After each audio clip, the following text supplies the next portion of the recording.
కేరళలో పరిస్థితి ఏంటి ఒకసారి క్లియర్గా చూద్దాము. మొన్న మధ్య ఒక couple of weeks back Modi గారు ఒక వెడ్డింగ్కి అటెండ్ అయ్యారు కేరళలో.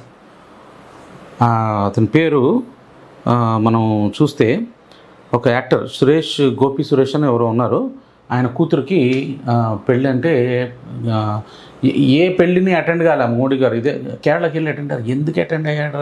ఒక మ్యారేజ్ ఫంక్షన్లో గుడిలో చేస్తూ ఉంటే వెళ్ళి మోడీ గారు వెళ్ళి అటెండ్ అయ్యి ఆశీర్వాదం ఇచ్చి వచ్చాడు అని అనుకున్నారు. యాక్చువల్గా ఆ గోపి సురేష్ ఈ రోజున త్రిశూర్లో బీజేపీ ఎంపీగా నిలబడుతున్నాడు. ఓకే, సో ఎలా ఎలివేట్ చేస్తున్నాడో చూడండి. తర్వాత ఇద్దరు చీఫ్ మినిస్టర్లు, ఎక్స్ చీఫ్ మినిస్టర్, కేరళలో చీఫ్ మినిస్టర్ పిల్లలు వచ్చి బీజేపీలో జాయిన్ అయ్యారు. ఏకే ఆంటనీ కొడుకు వచ్చి జాయిన్ అయ్యాడు.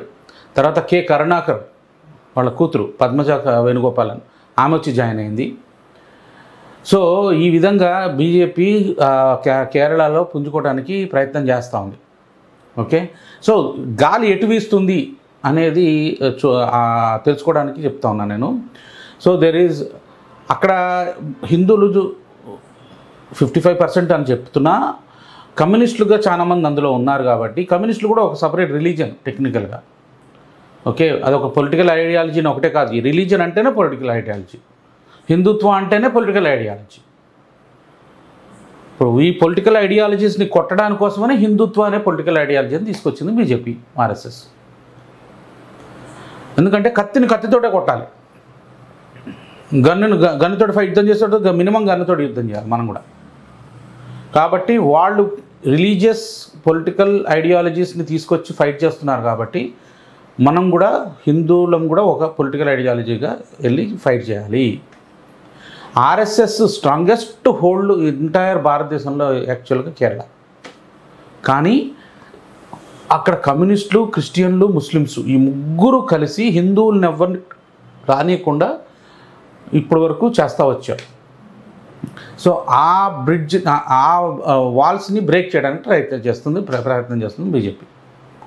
సో ప్రతి ఒక్కళ్ళు హిందువుగా తెలుసుకున్న ప్రతి ఒక్కళ్ళు బీజేపీకి ఓటేయాలి. అసలు ఫస్ట్ హిందువులు బయటకు వచ్చి ఓటేయటం నేర్చుకోవాలి. చాలామంది హిందువులు ఓటేయరు. సో కేరళని కూడా బీజేపీ వదిలిపెట్టట్లేదు, మోడీ గారు వదిలిపెట్టట్లేదు.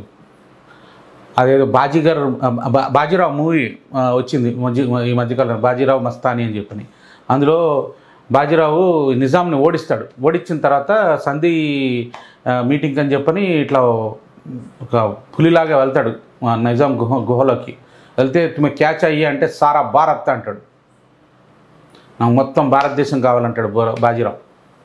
అదేవిధంగా మోడీ గారు కూడా ఆ బాజీరావు ఎక్స్పాన్షన్ చేసిన మరాఠా ఎంపైర్ని ఇప్పుడు నెక్స్ట్ మోడీ గారు ఎక్స్పాన్షన్ చేస్తూ ఉన్నారు beyond that Maratha umpire boundaries. కర్ణాటకలో కానీ, లేకపోతే తెలంగాణలో కానీ, ఒరిస్సాలో కానీ, బెంగాల్లో కానీ, ఉత్తరప్రదేశ్ ఆల్రెడీ చేశారు, నార్త్ ఈస్ట్ చాలా వరకు చేసేసారు.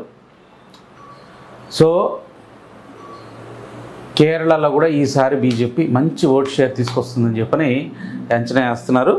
అక్కడ కూడా ఆల్రెడీ 15% ఉంది. 25% కనుక తీసుకురాగలిగితే 25% ప్లస్ ఒక 4 సీట్లు వచ్చే అవకాశం ఉంటుంది కేరళలో. సో ప్రతి ఒక్కళ్ళు ఈ బీజేపీ మోడీ గారు ఇచ్చిన 370 టార్గెట్ రీచ్ అవ్వాలని చెప్పనంటే ప్రతి చోట మనం గెలుస్తున్నాం కాబట్టి మనం అశ్రద్ధ చేయకూడదు. ప్రతి ఒక్కడు వాళ్ళకి ఏదైనా మెసేజ్ వస్తే ఆ మెసేజ్ మీకు తెలిసిన ఫ్రెండ్స్ అందరికీ ఫార్వర్డ్ చేయండి. ఈ యూట్యూబ్ ఛానల్ని కూడా సబ్స్క్రైబ్ చేసుకొని మీరు అందరూ, నేను తెలుగు ప్రజలకి టార్గెట్ చేస్తూ ఉన్నాను కాబట్టి నేను తెలుగులో చెప్తా ఉన్నాను. తెలుగులో ఎక్కువగా మనకి బీజేపీకి సపోర్టింగ్ ఛానల్స్ లేవు, ఇన్ఫర్మేషన్ ఇచ్చే ఛానల్స్ లేవు. అన్నీ తప్పుడు ఇన్ఫర్మేషన్ ఇచ్చే ఛానల్సే ఉన్నాయి. టీడీపీ మీడియా ఉన్నా కూడా టీడీపీ మీడియా ఇంకా బీజేపీకి అగెనెస్ట్గానే మాట్లాడుతూ ఉంది.